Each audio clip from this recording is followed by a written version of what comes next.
نحمده ونصلي على رسوله الكريم أما بعد فأعوذ بالله من الشيطان الرجيم بسم الله الرحمن الرحيم اتل ما أوحي إليك من الكتاب وأقم الصلاة إن الصلاة تنهى عن الفحشاء والمنكر ولذكر الله أكبر والله يعلم ما تصنعون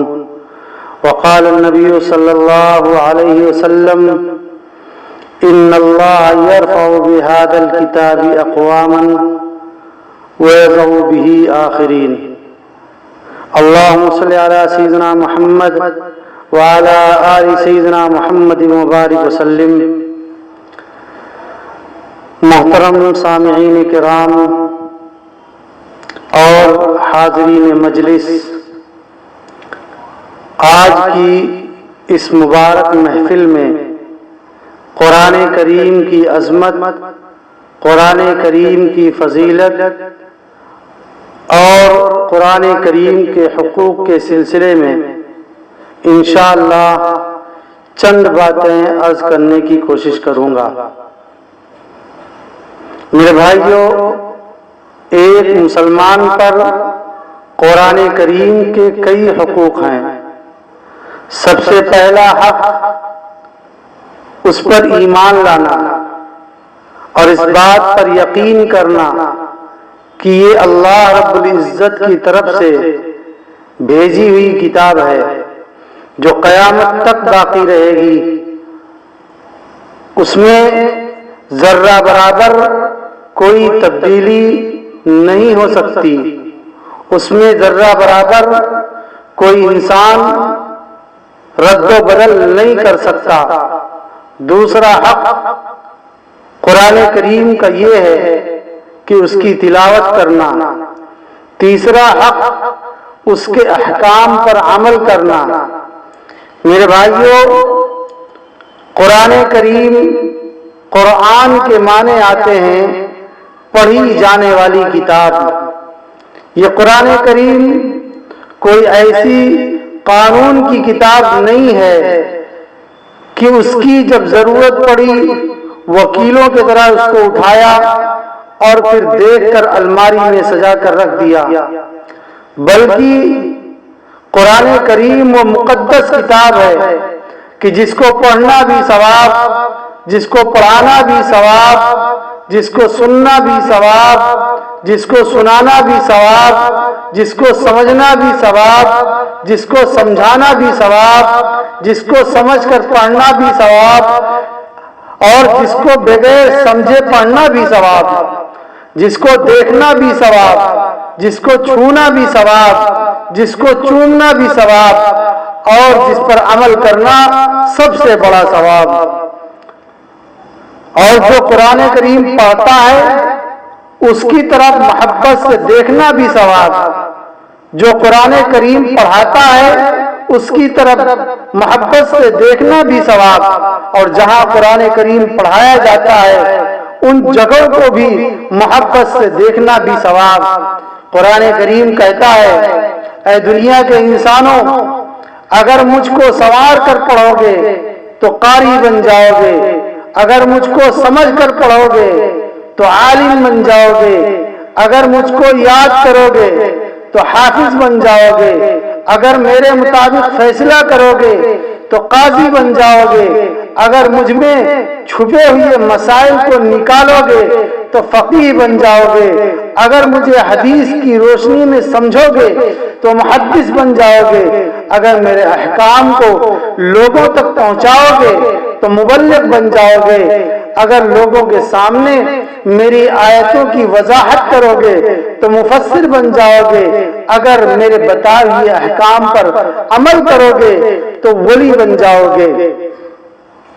محترم سامعین کرام، قرآن کریم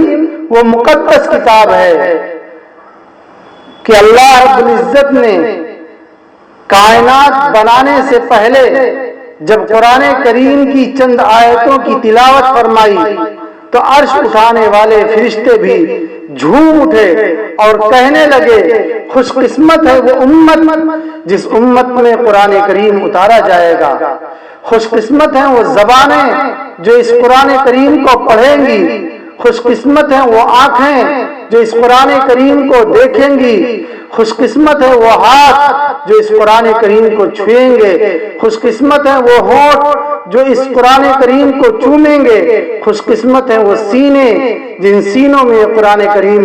محفوظ رکھا جائے گا، خوش قسمت ہیں وہ والدین کہ جن کے والدین جن کی اولادیں اس قرآن کریم کو پڑھیں گی۔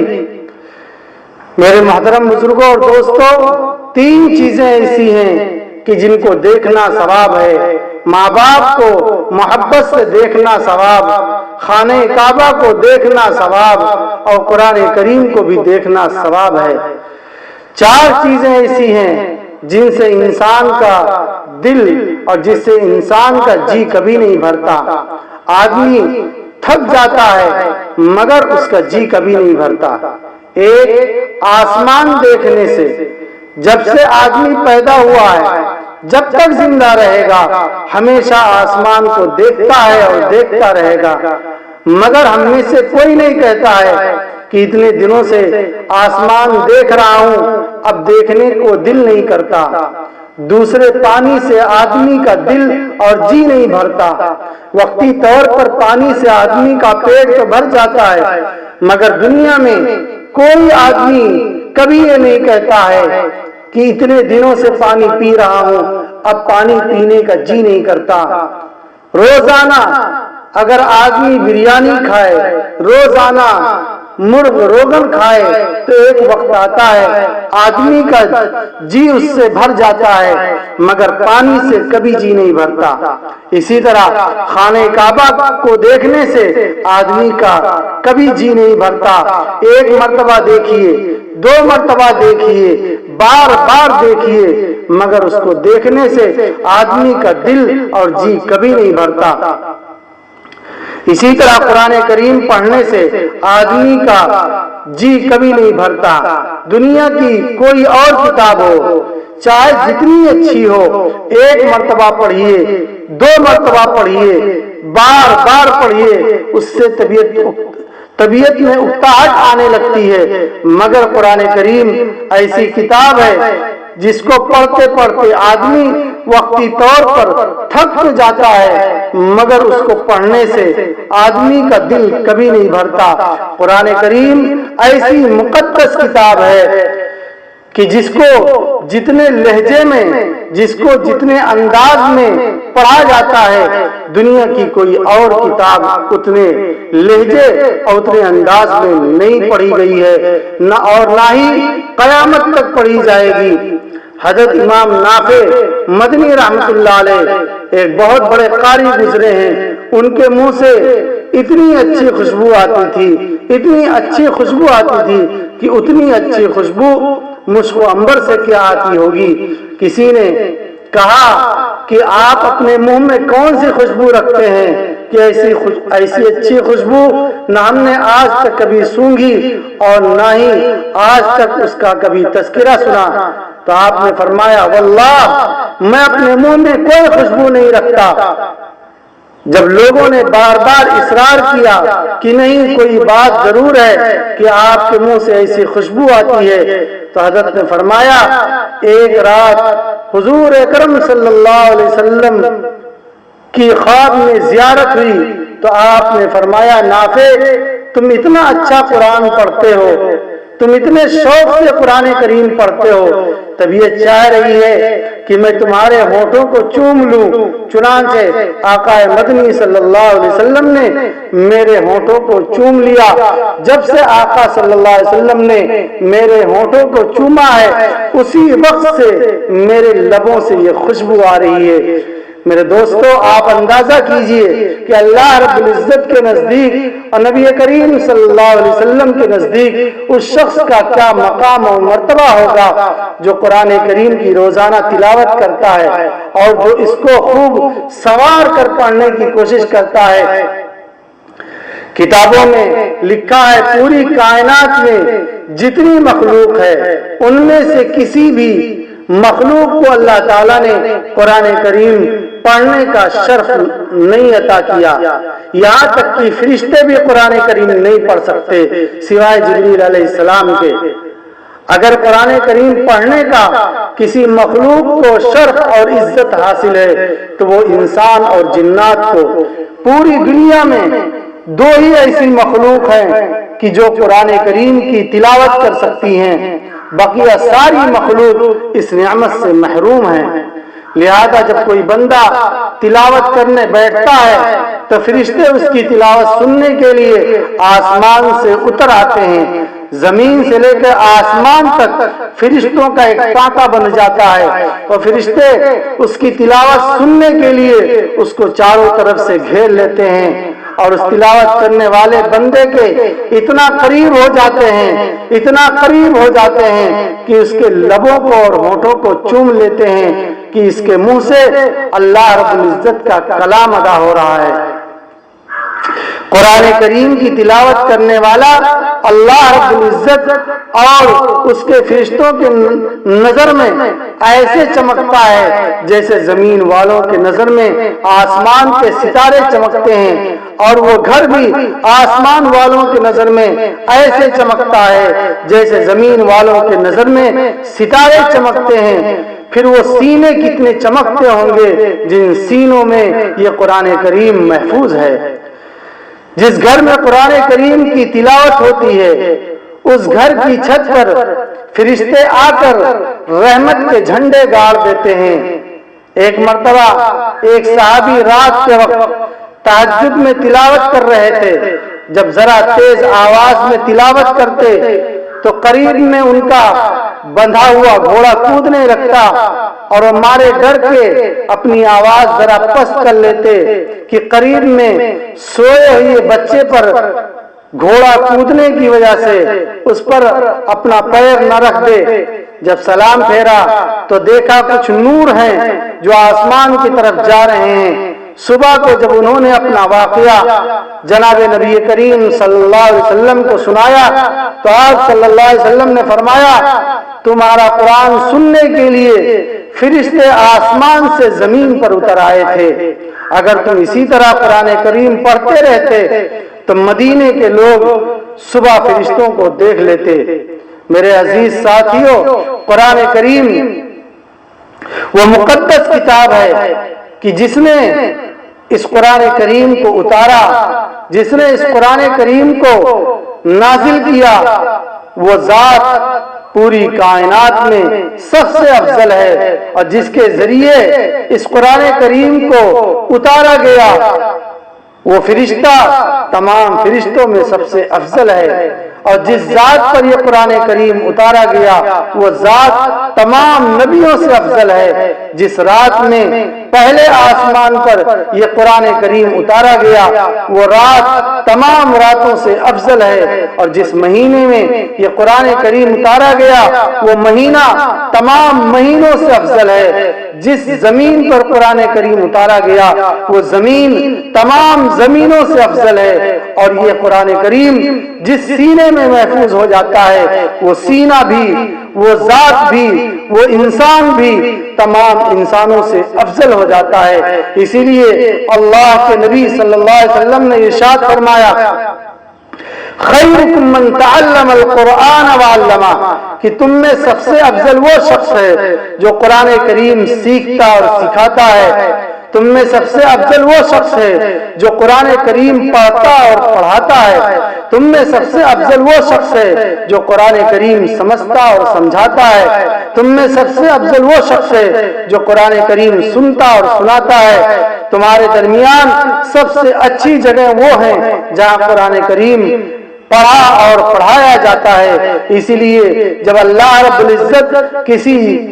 جگہ اپنے عذاب کو بھیجنا چاہتے ہیں تو قرآن کریم پڑھنے والے بچوں کی آواز سن کر کے اللہ رب العزت اپنا عذاب موقوف کر دیا کرتے ہیں، اپنا عذاب اس جگہ سے اٹھا لیا کرتے ہیں۔ قرآن کریم پڑھنے والے کا اللہ رب العزت کے ہاں کیا مقام ہے، اس کے نامہ اعمال میں کتنی نیکیاں لکھی جاتی ہیں، اس کا اندازہ اس حدیث سے لگایا جا سکتا ہے۔ اللہ کے نبی صلی اللہ علیہ وسلم نے فرمایا، من قرأ حرفا من کتاب اللہ فلہ بہ حسنۃ والحسنۃ بعشر امثالها لا اقول الف لام میم حرف بل الف حرف ولام حرف ومیم حرف۔ جس شخص نے قرآن کریم کا صرف ایک حرف پڑھا، یعنی اس نے صرف الف کہا، تو اس کے نام اعمال میں 10 نیکیاں لکھ دی جاتی ہیں۔ حضرت عبداللہ بن عمر رضی اللہ تعالیٰ عنہ حضور صلی اللہ علیہ وسلم سے نقل کرتے ہیں کہ جو شخص بغیر حروف کی ادائیگی کے، بغیر مخارج کے اور بغیر تجوید کے قرآن کریم کا صرف ایک حرف پڑھتا ہے تو اس کے نام اعمال میں 10 نیکیاں لکھی جاتی ہیں، اور اگر کچھ حروف کی ادائیگی اور کچھ بغیر ادائیگی کے پڑھتا ہے تو اس کے نام اعمال میں ہر حرف پر 20 نیکیاں لکھی جاتی ہیں، اور اگر پورے صحیح تلفظ کے ساتھ پڑھتا ہے تو اس کے نام اعمال میں 70 نیکیاں لکھی جاتی ہیں۔ اگر اس کو نماز میں پڑھتا ہے تو اس کے نام اعمال میں 100 نیکیاں لکھی جاتی ہیں، اور اگر کوئی رمضان المبارک میں قرآن کریم کا صرف ایک حرف پڑھتا ہے تو اس کے نام اعمال میں 100 نیکیاں لکھی جاتی ہیں۔ اگر رمضان میں نماز کے اندر پڑھتا ہے تو اس کے نام اعمال میں ہر حرف پر 1000 نیکیاں لکھی جاتی ہیں۔ اگر رمضان میں شب قدر کی رات میں نماز کے اندر قرآن کریم کا صرف ایک حرف کوئی بندہ پڑھتا ہے تو اس کے نام اعمال میں 1,00,000 نیکیاں لکھی جاتی ہیں۔ اگر کوئی غیر رمضان میں حرم شریف کے اندر، مکے کے اندر قرآن کریم کا صرف ایک حرف پڑھتا ہے تو اس کے نام اعمال میں 1,00,000 نیکیاں لکھی جاتی ہیں، اور حرم میں رمضان کے مہینے میں صرف ایک حرف نماز سے باہر پڑھتا ہے تو اس کے نام اعمال میں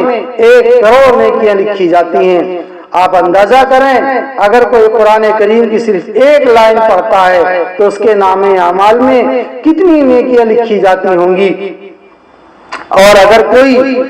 1 صفحہ 2 صفحہ 1 پارہ آدھا پارہ پڑھتا ہے تو اس کے نام اعمال میں کتنی نیکیاں لکھی جاتی ہوں گی جس کا ہم اور آپ اندازہ نہیں کر سکتے۔ اس لیے میں کہتا ہوں، کتنے خوش نصیب ہیں وہ لوگ جو روزانہ قرآن کریم کا ایک پارے کی تلاوت کرتے ہیں، اور کتنے خوش نصیب ہیں وہ لوگ جو رمضان المبارک کے مہینے میں قرآن کریم کی تلاوت کو اپنا مشغلہ بناتے ہیں۔ کتنے خوش نصیب ہیں وہ لوگ جو پورے قرآن کریم پورے رمضان میں پوری تراویح پڑھتے ہیں یا پڑھاتے ہیں۔ کتنے خوش نصیب ہیں وہ لوگ جو رمضان المبارک کے مہینے میں پورا قرآن کریم سنتے ہیں، اور کتنے خوش نصیب ہیں وہ لوگ جو حرم شریف میں تلاوت اور تراویح میں پورا رمضان المبارک کا مہینہ گزار دیتے ہیں، اور کتنے خوش نصیب ہیں وہ لوگ جو قرآن کریم کے ذریعے اللہ رب العزت کی رحمتوں اور برکتوں کو اپنی طرف متوجہ کرتے ہیں۔ قرآن کریم کی تلاوت اللہ رب العزت کی رحمت اور برکت کو اپنی طرف ایسے کھینچتی ہے جیسے چمبک اور مقناطیس لوہے کو کھینچتی ہے۔ ایک آدمی جو قرآن کریم کو نہیں پڑھ پاتا ہے مگر بیٹھ کر اس کے الفاظ کو دیکھتا ہے، اس کے ایک ایک حرف پر، اس کے ایک ایک لفظ پر اور اس کی ایک ایک آیت پر اپنی انگلیاں پھیرتا ہے، تب بھی اللہ رب العزت کی رحمت اس کی طرف متوجہ ہوتی ہے، تب بھی اللہ رب العزت اس کے ساتھ اپنے رحم و کرم کا معاملہ فرماتے ہیں۔ چنانچہ کتابوں میں لکھا ہے کہ ایک بڑے میاں کا انتقال ہو گیا، دوسرے دن تیز بارش کی وجہ سے ان کی قبر کھل گئی۔ لوگوں نے دیکھا کہ ان کی قبر گلاب کے پھولوں سے بھری ہوئی ہے اور قبر سے بھینی بھینی خوشبو آ رہی ہے۔ لوگوں نے جا کر ان کے گھر والوں سے دریافت کیا کہ بڑے میاں کون سا عمل کرتے تھے جس کی وجہ سے ان کی قبر سے اتنی اچھی خوشبو آ رہی ہے؟ تو ان کی اہلیہ محترمہ نے بتایا ان کا کوئی خاص عمل نہیں تھا اور نہ ہی وہ پڑھے لکھے آدمی تھے، البتہ وہ قرآن کریم سے بہت محبت کرتے تھے۔ قرآن کریم پڑھ تو نہیں سکتے تھے مگر قرآن کریم کھول کر اکثر وہ ہر آیت پر انگلی رکھ کر کے یہ کہا کرتے تھے، اے اللہ آپ نے یہ بھی سچ کہا ہے، اے اللہ آپ نے یہ بھی سچ کہا ہے۔ میرے دوستو، ان کی یہ ادا اللہ رب العزت کو اتنی پسند آئی کہ ان کے مرتے ہی اللہ رب العزت نے ان کی قبر کو گلاب کے پھولوں سے اور خوشبوؤں سے بھر دیا، اور کل قیامت کے دن اللہ رب العزت کے ہاں ان کا کیا مقام ہوگا اور ان کو کیا مرتبہ ملے گا جس کو ہم اور آپ سوچ بھی نہیں سکتے۔ میرے عزیز ساتھیوں، جب اللہ رب العزت نے ان کو یہ مقام صرف قرآن کریم سے محبت کے بنا پر عطا فرمایا، تو اگر ہم روزانہ اس کی تلاوت کریں گے، اس کو پڑھیں گے، اس کے بتائے ہوئے احکام پر عمل کریں گے، تو اللہ رب العزت کے ہاں ہمارا کیا مقام ہوگا جس کو ہم اور آپ خود سوچیں۔ اس لیے میرے بھائیوں، قرآن کریم سے لگاؤ پیدا کرو، قرآن کریم پڑھو۔ اس سے پہلے کہ ہمارے لیے قرآن کریم پڑھا جائے، قرآن کریم پڑھو اس سے پہلے کہ ہمارے گھروں سے برکتیں اٹھا لی جائیں، قرآن کریم پڑھو اس سے پہلے کہ ہماری زندگیوں سے چین و سکون اور آرام و راحت کو چھین لیا جائے، قرآن کریم پڑھو اس سے پہلے کہ کل قیامت کے دن قرآن کریم ہمارے خلاف گواہ بن کر کے کھڑا ہو۔ اللہ رب العزت ہم سب کو قرآن کریم کا داعی اور شیدائی بنائے اور پابندی کے ساتھ اس کی تلاوت کا جذبہ عطا فرمائے۔ اور آخر میں چند باتیں بیان کر کے اپنی تقریر ختم کرتا ہوں۔ میرے بھائیوں، بڑے افسوس کے ساتھ یہ کہنا پڑتا ہے کہ ہم کتنے بد نصیب ہیں اور ہم میں سے کتنے لوگ ایسے ہیں کہ جن کے پاس روزانہ اخبار پڑھنے کے لیے ٹائم اور وقت رہتا ہے مگر قرآن کریم کے لیے نہیں۔ کتنے بد نصیب ہیں وہ لوگ جن کے پاس گھنٹوں موبائل پر الٹی سیدھی چیزیں دیکھنے کے لیے وقت رہتا ہے مگر قرآن کریم کے لیے نہیں۔ کتنے بد نصیب ہیں وہ گھر جہاں گھنٹوں روزانہ ٹی وی دیکھنے کے لیے وقت رہتا ہے مگر قرآن کریم کے لیے نہیں۔ کتنے بد نصیب ہیں وہ گھر جہاں روزانہ فرش کی صاف صفائی کی جاتی ہے، جہاں روزانہ ٹی وی کے اسکرین کو صاف کیا جاتا ہے مگر قرآن کریم کی طرف کوئی توجہ دینے والا نہیں۔ کتنے بد نصیب ہیں وہ لوگ جو ایک دن موبائل انٹرنیٹ بند ہو جانے پر پریشان ہو جاتے ہیں مگر سالوں سال قرآن کریم بند رہنے پر ان کو کوئی پریشانی نہیں ہوتی، ان کو کوئی ملال اور افسوس نہیں ہوتا۔ میرے عزیز ساتھیوں، آج ہمارے گھروں سے برکتیں جو اٹھ گئی ہیں، آج ہمارے دلوں سے ایک دوسرے کے لیے جو محبتیں نکل گئی ہیں، آج ہمارے گھر ایک دوسرے کے لیے جو جہنم بن گئے ہیں، اس کی بنیادی وجہ ہمارے گھروں میں رکھا ہوا قرآن کریم ہے جو ہمارے لیے بد دعائیں کر رہا ہے۔ اور یہ بات یاد رکھیے، کل قیامت کے دن جس طرح ہر نبی کی گواہی ان کی امت کے بارے میں قبول کی جائے گی، چاہے ان کے حق میں ہو یا خلاف، اسی طرح قرآن کریم کی بھی گواہی قبول کی جائے گی۔ حدیث شریف میں آتا ہے، القرآن حجت لک وعلیک، اگر ہم نے قرآن کریم کو سینے سے نہیں لگایا تو کل قیامت کے دن یہ قرآن کریم ہمارے خلاف گواہی دے گا۔ میرے دوستو، پھر کون شخص ہوگا، پھر کون ہوگا جو ہم کو جہنم سے بچائے گا؟ کون ہوگا جو ہم کو جنت میں لے جائے گا؟ کون ہوگا جو ہم کو قیامت کی ہولناکیوں سے بچائے گا؟ میرے عزیز ساتھیوں، قرآن کریم کو کلام اللہ بھی کہا جاتا ہے۔ جو شخص یہ چاہتا ہے کہ وہ اللہ رب العزت سے باتیں کرے اور اللہ رب العزت اس سے باتیں کریں تو اس کو چاہیے قرآن کریم کی تلاوت کرے۔ قرآن کریم کی تلاوت کرنا گویا اللہ رب العزت سے باتیں کرنا ہے۔ قرآن کریم کی تلاوت کی توفیق نہ ملنا اللہ رب العزت کے ساتھ ہم کلامی سے محروم رہنا ہے۔ اور یہ اللہ رب العزت کے ناراض ہونے کی سب سے بڑی دلیل اور نشانی ہے کہ آج ہم کو قرآن کریم کی تلاوت نصیب نہیں ہو رہی ہے۔ میرے عزیز ساتھیوں، قرآن کریم انسان کو اس دنیا میں عزت دینے کے لیے آیا ہے۔ قرآن کریم انسان کو عزت کی چوٹیوں پر پہنچانے کے لیے اس دنیا میں آیا ہے۔ یہ قرآن کریم انسان کو دنیا کا قائد بنانے کے لیے آیا ہے۔ ان ھذا القرآن یہدی للتی ہی اقوم، اس قرآن کریم کو جس نے بھی سینے سے لگایا وہ بلندی کے میناروں پر پہنچ گیا۔ حضرات صحابہ کرام رضوان اللہ عنہم اجمعین نے قرآن کریم کو سینے سے لگایا تو اللہ رب العزت نے ان کو رضی اللہ عنہم ورضوا عنہ کا سرٹیفکیٹ دے دیا۔ حضرات صحابہ کرام نے قرآن کریم کو اپنے سینے سے لگایا تو اللہ رب العزت نے ان کو اولئک ھم المفلحون، اولئک ھم الراشدون، اولئک ھم المہتدون کا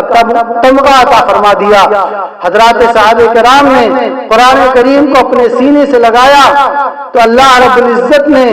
یبشرہم ربہم بجنات، ان کو جنت کی خوشخبری دے دی۔ وہ قرآن کریم سے محبت کرتے تھے، قرآن والا خدا ان سے محبت کرتا تھا، وہ قرآن کی عزت کرتے تھے، قرآن والے نے ان کو ساری دنیا میں عزت دی۔ انہوں نے قرآن کریم کو اپنا مقتدا اور رہبر مانا، اللہ رب العزت نے ان کو دنیا کا قائد اور رہبر بنایا۔ انہوں نے قرآن کریم کو اپنے سر آنکھوں پر رکھا، اللہ رب العزت نے ان کو دنیا والوں کا سرتاج بنا دیا۔ انہوں نے اپنی محفلوں، انہوں نے اپنے گھروں، انہوں نے اپنی دکانوں، اپنی تجارتوں، اپنے کھیت کھلیانوں، اپنے محلوں، اپنے دیہات اور شہروں کو قرآن کریم کی تلاوت، قرآن کریم کی رحمتوں اور برکتوں سے آباد کیا۔ مگر افسوس، جب سے ہم نے قرآن کریم کو چھوڑا تو آج ہم دنیا کی عزتوں سے محروم ہو گئے۔ ہم نے قرآن کریم کو چھوڑا تو ہم دنیا کی امامت و پیشوائی سے محروم ہو گئے۔ ہم نے قرآن کریم کو چھوڑا تو ہم بلندیوں سے محروم ہو گئے۔ ہم نے قرآن کریم کو چھوڑا تو ہم اللہ رب العزت کی مدد اور اس کی رحمتوں سے محروم ہو گئے۔ ہم نے قرآن کریم کو چھوڑا تو ہم اپنی زندگی میں سچی خوشی اور سکون سے محروم ہو گئے۔ کسی شاعر نے کیا خوب کہا تھا، وہ معزز تھے زمانے میں مسلمان ہو کر، وہ معزز تھے زمانے میں مسلمان ہو کر، اور ہم خوار ہوئے تارک قرآن ہو کر۔ یہی مفہوم ہے اس حدیث کا جو ہم نے خطبے کے شروع میں پڑھی تھی، ان اللہ یرفع بہذا الکتاب اقواما ویضع بہ آخرین۔ مسلمانوں، اگر ہم دنیا میں پھر سے عزت و عظمت چاہتے ہیں، اگر دنیا میں پھر سے ہم امامت چاہتے ہیں، اگر دنیا میں ہم پھر سے خدا کی حمایت اور مدد چاہتے ہیں، اگر ہم دنیا میں پھر سے اسلامی حکومت و سلطنت چاہتے ہیں، اگر دنیا میں ہم پھر سے تمام اقوام عالم کے لیے تاج و تخت بننا چاہتے ہیں، اگر ہم دنیا میں پھر سے اقوام عالم کی نگاہوں میں، ان کے نگاہوں کے لیے، ان کی آنکھوں کے لیے سرما بننا چاہتے ہیں، اگر ہم دنیا میں پھر سے سچی آزادی اور حقیقی آرام و راحت چاہتے ہیں تو ہم کو پھر سے قرآن کریم کی طرف واپس لوٹنا ہوگا، ورنہ ہم دنیا میں اس لیے مارے جائیں گے کہ ہم مسلمان ہیں، اور آخرت میں ہم اس لیے مارے جائیں گے کہ ہم مسلمان نہیں تھے۔ اللہ رب العزت ہم سب کو قرآن کریم سے سچی محبت اور عقیدت نصیب فرمائے، اور روزانہ اس کی تلاوت کرنے کی توفیق عطا فرمائے، اور اس کے احکام کو اپنی زندگی میں لانے کی توفیق عطا فرمائے۔ وآخر دعوانا ان الحمد للہ رب العالمین۔ اللہم ربنا تقبل منا انک انت السمیع العلیم وتب علینا انک انت التواب الرحیم۔ سبحان ربک رب العزت عما یصفون وسلام علی المرسلین والحمد للہ رب العالمین۔